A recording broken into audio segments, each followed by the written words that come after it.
I'm Adam Mass with ZBoneMan.com, Film Fanatics, and The Independent, and we are here at lovely Comic-Con in San Diego. It's Saturday, it's our last day. Are you guys having fun? We are, we're having a blast. Yeah, we're about to go get in line for Hall H for the Francis Ford Coppola panel, which is going to be really interesting. He's only been here one other time in his reputable career, so that should be a lot of fun. But we want to go check out some of the sites. We're over by Petco Park where the San Diego Padres play, and I've got a little visitor from the film event of the summer, and I'm going to go give her a big hug on camera. This is really exciting news. I'm not even screwing around. You guys are going to freaking love this. Movie event of the summer. Check this out. Smurfette! Smurfette! I love you so much. Smurfs 3D opening next week. Do I really think Smurfs is going to be the movie event of the summer? Of course I do. Walking towards the convention center right now. Our final day here at the con. Edgar Allan Poe here, reporting live for Film Fanatics, ZBoneMan.com. Please remain seated once an event filmed. It was in theaters without credits, and instead there was a program given with to every theater goer. Some of those are still saved, so save your program here.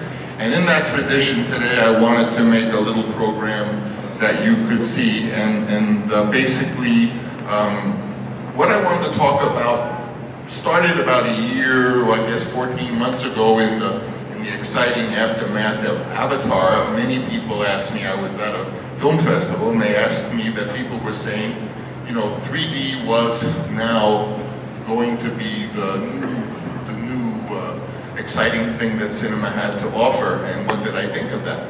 And of course, what I said was, gee, I always loved 3D. I mean, my attic in Point Lookout when I was 13 was littered with red and green gel and motors as I was trying to invent a spinning disc that would enable glasses not to be necessary. We were all excited in those days by a movie called Wanna Devil. And then there was a few films, then it sort of petered out, and then it revived again with the film House of Wax, I remember. And then there was another tradition of 3D that was a good picture. And then even Hitchcock, Hitchcock made a 3D film after that second excitement over the medium. I think it was called Dial M for Murder, although very few people ever saw it in 3D. So what I felt was, you know, 3D with glasses, to me, we've had that experience before. Certainly one thing is different. We have these great computer animated films, which is an easy step for them to do 3D, as you know, and soon know, and it's easy for television, for digital televisions to have a 3D mode. So perhaps that will be the difference of why the 3D trend might continue. Although for me, and this is just a personal opinion, I don't like watching 3D with glasses. I enjoyed very much Avatar, but I confess that I took the glasses off during much of the movie.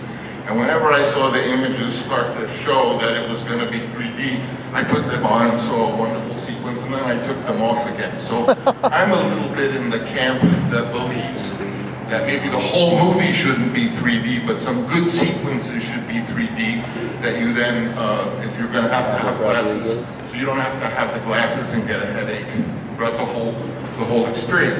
I think of a film that I had a little to do with, not much, but if any of you ever saw the great Abel Gance silent film Napoleon, yeah, it was presented around the world with a live orchestra. It wasn't 3D, but they had, excuse me, 3 screens. It was called Polyvision, and ultimately, I guess it was the germ of what became Cinerama. But in Napoleon, you saw the 3 screens there, but the movie was told in the center screen. And then every once in a while, at one moment, suddenly it opened onto 3 screens. It was such a thrilling moment.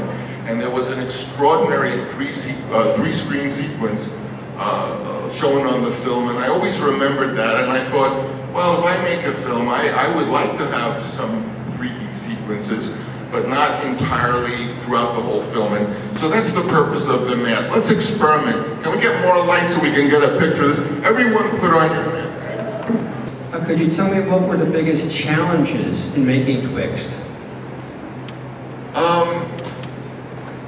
You know, actually it was a very enjoyable project for me because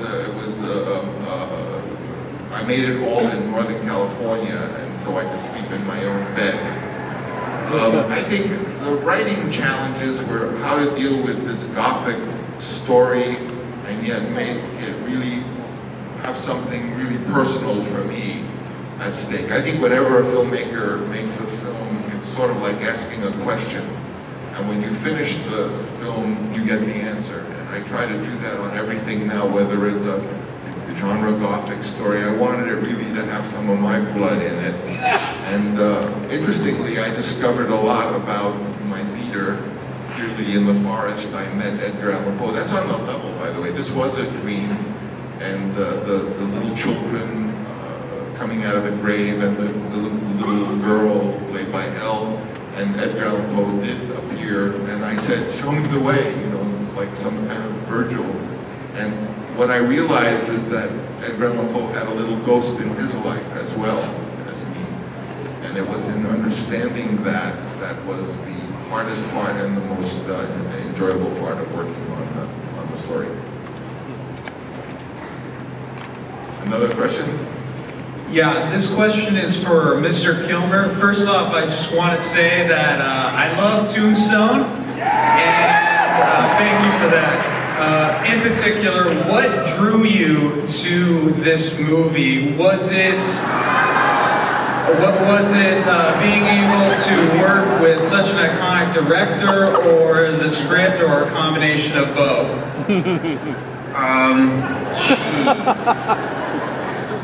No, Francis, it really was a dream that he had, and I think when we met, you were saying, I'm not quite sure how it ends, but, and then he told me this idea, and I come from the theater, so the idea, and I'd seen his film that he did with his father, that he mentioned earlier, Napoleon, and it's still one of the great experiences I had in the cinema. Just a magnificent experience with this live element. So, like everything that he does, it's new. He's genuinely curious as an artist, and we all become sort of facile at selling things and talking about our ideas. But you see today what he's like every day. He's so excited about the medium and to do a new idea, not because it's new, but because he's trying to capture something that's genuine and exciting about entertainment. So every single day was a thrill, really. Thank you. And in truth, I have known Val for 30 years, or at least been friends over that time. I see Mr. Edgar Allan Poe there at the microphone.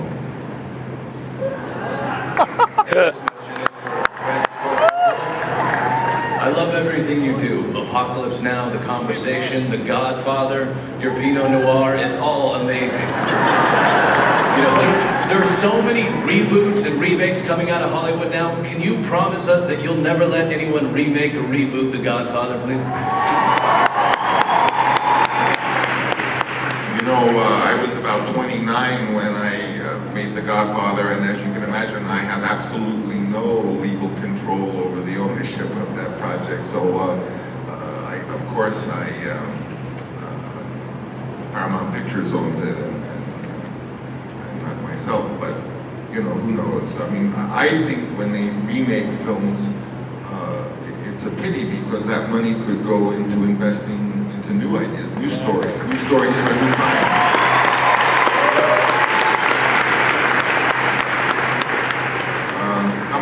How are we doing for time? We got a few more questions, it'd be nice. No? We have 3 minutes? What can we do in 3 minutes? That would be fine. I can show you another shuffle. No. Huh? One more question. Yeah, for sure. I love to have questions. Hello, this is for Dan. For real? Yep.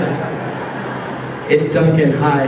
Hi, Duncan. How are you doing? So I know that in your solo stuff, you primarily use Reason to compose, and from what I heard, it didn't really sound like there was a lot of electronic components.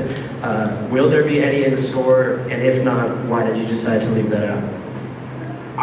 Just about everything is heavily processed and saturated. I didn't use Reason much on the score. I was shifted more into the program Ableton Live and some hardware devices.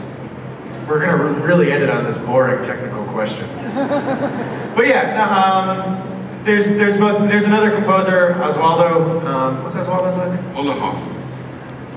He'll say it better than I ever will fail to say it. It was a back and forth collaboration where Oswaldo would send me some orchestral recordings and I would dissect them and mix them up and sample them and then write new material over them and then process them. And so it was a different way of scoring a film, but it was fun. And I've never, done it. I think most people are familiar with my work, think about it in a, more of a party sort of sense. So when Francis approached me with this project, I initially thought the email was like one of those like, you've inherited $100 million from a dead king in a country you've never heard of. And I thought it really was an elaborate kidnapping scheme. But luckily it wasn't, and we're getting the stop sign. So I guess we're out of time. Can we sneak in really fast? Whoever's there asking a question will be so fast you won't believe it. Go ahead. Hi, Mr. Coppola. First off, I just want to thank you for directing Captain EO.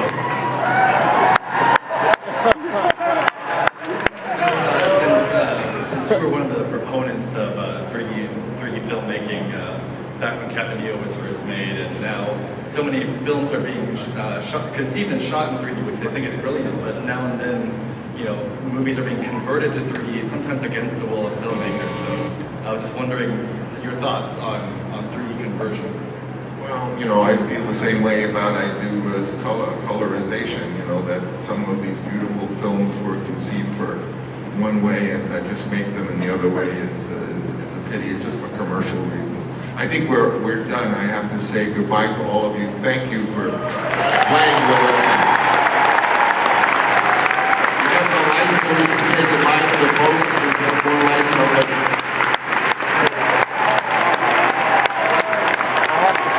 Thank you for playing with us. Once again, thank you to Dan. That panel started off really fucking weird, but it got cool. That was awesome. Do you agree? Say something. Wouldn't dream of doing it with a gun. I'm advocating smoking now, guys. That's alright. Just do it anyways.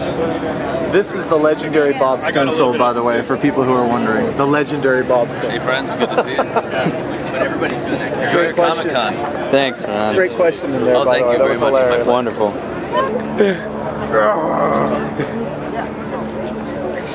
We got one spot. It's an army. I get you. You have not seen the last. You're be gone. Sweet little whatever you call it. This is so role models.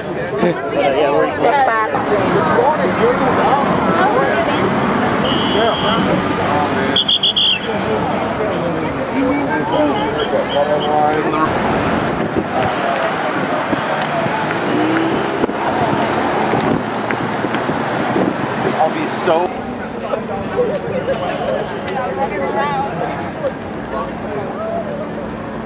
Sometimes things are not what they appear to be.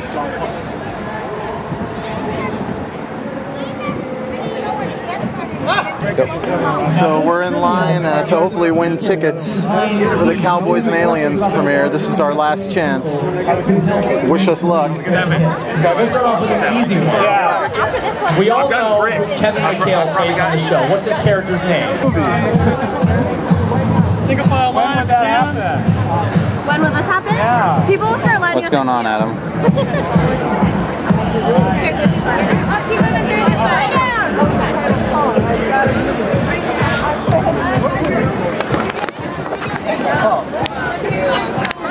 Adam, what do you have? What do you have there? I have a golden brick. Okay. What are you going to do with it? I'm so convinced that there's a winning ticket here, I'm not even going to open it. I'm not even going to You're just going to show up and expect them to understand your faith. in that gold. I promise you, John, have I ever let you down? Yeah. One of these gold bricks has a ticket in it, guaranteed. I've got a golden ticket. So John, what do you have there? I have myself a golden bar. Okay, let's see what's in it. Dude.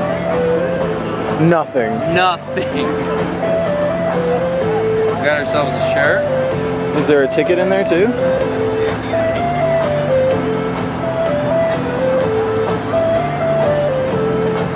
That's cool. Is that all that's in there? Oh. Dude. 3 big gold. 7-Eleven. And a chance to win a ticket to the movie. Okay, let's see.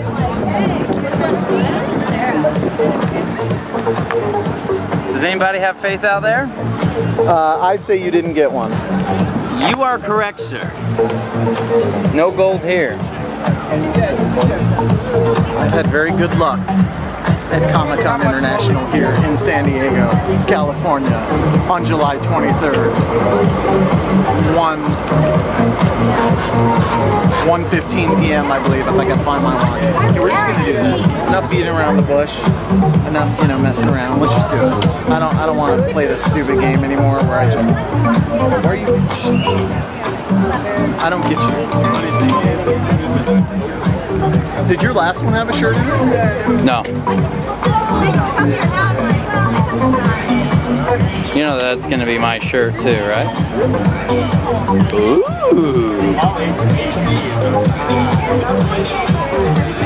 This is it. This is it. Make it count. Dude, that's a winner. You can tell from the outside. Smell it. You smell that? That's winning.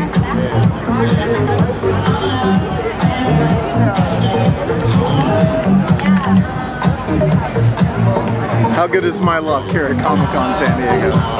Pretty damn good. I'll tell you what I got tonight at 8 o'clock. Hey, is that a disappointing or is that a joyful face? Let's see it.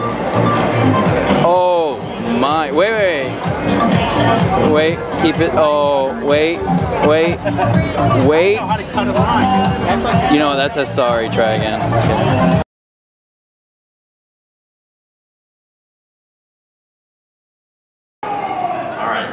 And has anybody done a spell that may have accidentally awakened a demon, a succubus? Are there any succubi in the audience? All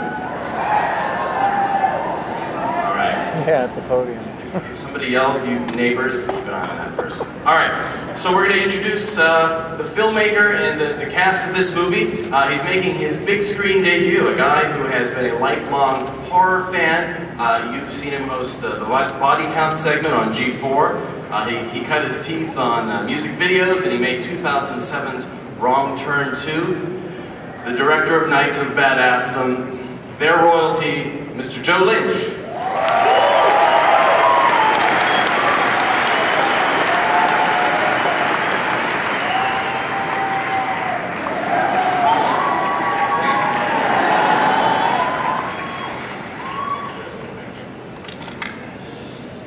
Holy shnikes, we're in Hall H. Thank you!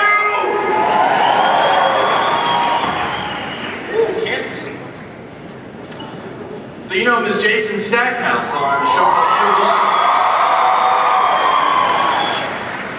Plays Joe in this movie. He's not down with the LARPers though. He has roommates who are, and he just but he gets dragged into this anyway. Mr. Ryan Quanten.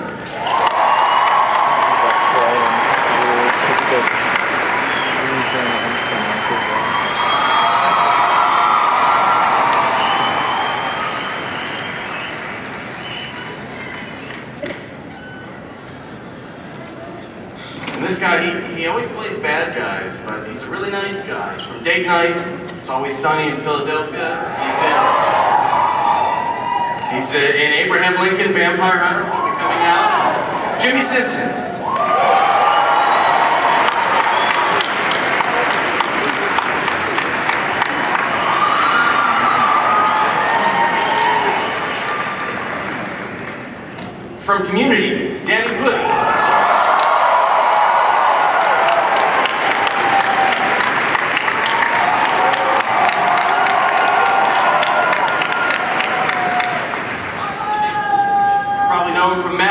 Michael Gladys. I think they try to do their own movie.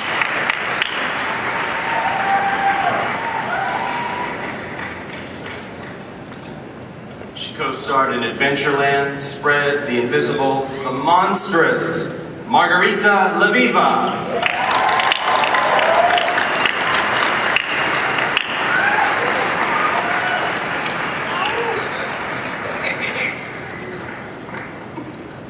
And I think you guys know this next person. I'm just going to say Firefly,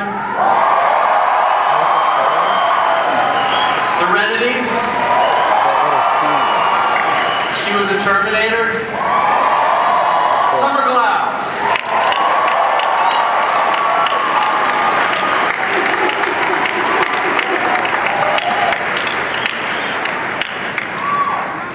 Finally, I think it's fair to say his big breakthrough came in a great 2003 movie called The Station Agent. But you also know him as a man who always pays his debts.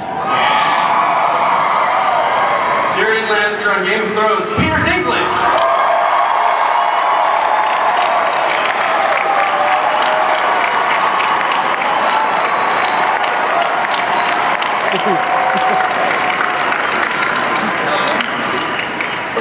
I just love it how I come out like a total douche and Peter just raises his hand. Ever so slightly.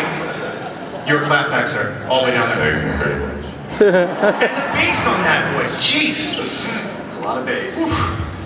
So Joe, this movie, I think it's fair to say, is if you could just distill Geek and put it on film, this would be the product that... Thank you for that, by the way. He was talking to me, Pootie. Sorry, no, I'm kidding. No, honestly, like... But you have a cast of people who've made a huge impression in genre films, and this is... And they're all looking at me now.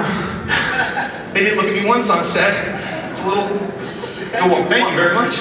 Why did you want people who already have established themselves in sci-fi fantasy genre? A lot of people have said in the last, I've been doing some press about the movie, and a lot of people have been like, you designed this is all marketing, it's very shrewd marketing, excellent, touche. But to be totally honest with you guys, this is a testament to the script that Matt Wall and Kevin Dreyfuss have done, and I read it and went, oh my god, heavy metal and LARPing, and it's it's in modern times, and it's got monsters, yes. And when we, kind of went out to, these amazing actors, it was kind of like, wait, really? Yes, really? Just down the line. And I think it really was a testament to the, to the script itself, and everybody was just so kind of ready to be in game. I mean, come on, it was a summer of hanging out and throwing lightning bolts at each other and throwing blood all over the place. It's the best summer ever, So, no, it really was a testament to the script. It wasn't designed. We just got very, very lucky. Or we just chalk it up to magic. Easy. Well, it's a comedy, but there's also a horror element to this, right? How would you describe the tone of the movie? Honestly, I would actually just call this an adventure film, because to me, the adventure film genre is one that combines thrills and spills and chills, and, it's got, you look at The Goonies, or Ghostbusters, or Romancing the Stone, or Excalibur. I mean, even Conan the Barbarian. I mean, there's a couple laughs in there. Not at Conan's expense, unfortunately, but that's the thing. It's like you can watch an adventure film and it has everything put together. That's what made this film to me, so exciting. Was I got to do a little bit of comedy and a little bit of horror and a little bit of drama. And, it was everything that I loved about these types of movies that I grew up with in one film. And heavy metal, which always helps. Well, no, I'm not going to spoil anything, but I think it's fair to say that there are thousands of LARPers who are out on this excursion when the succubus gets unleashed, but you don't just kill what I guess you could call red shirts, to use a Star Trek term. Nice. There are a couple of red shirts in the film, actually. There are a couple of red shirts, but your main cast is also vulnerable, right? Why was that important to have not everybody have a happy ending or an ending? Happy endings were after it was over. You look all the way to the end of the table for that. It was in contract. I'm kidding. I love you, Peter. No, the thing that was... About happy endings. Sorry? Is that directed at me? No? I didn't hear what you said. Okay. I'm so dead. No, like the two of the films that really inspired me when I read this, because look, the worst thing we could do with this film, you know, because it has a culture that not everybody's very familiar with, some people kind of possibly could look down on it. This crowd doesn't look down on it because this movie is made for us. But you know, it's a film that not everybody's going to embrace at first because they're like, whoa, real dudes getting dressed up in, you know, wizard costumes and they have real problems and everything. This isn't a medieval film. What's going on? You know. So the best thing that we could do was absolutely respect the LARPing community. And the first thing that we did was we went out to the LARP Alliance, which is one of the West Coast LARP guilds, and I'm sure that they're represented out here today. Anybody? Once again, this is Adam Mast with ZBowman.com, the independent and film fanatics, and today was our last glorious day at Comic-Con. So much fun. Started off with a panel with Francis Ford Coppola, which was really awesome, which you probably just watched part of the Q&A. Really interesting stuff. Crazy. He's going to take this film Twixt around to various markets, and each time you see the movie it's actually a different experience because they do the music live and it's actually a different edit of the film. It's crazy cool. Can't wait to see the thing in its entirety. We also saw a panel on Knights of Badassdom, which was really fun, from Joe Lynch. He directed Wrong Turn 2, and then what did we cap it off with, guys? Cool capper. Cowboys and Bad security.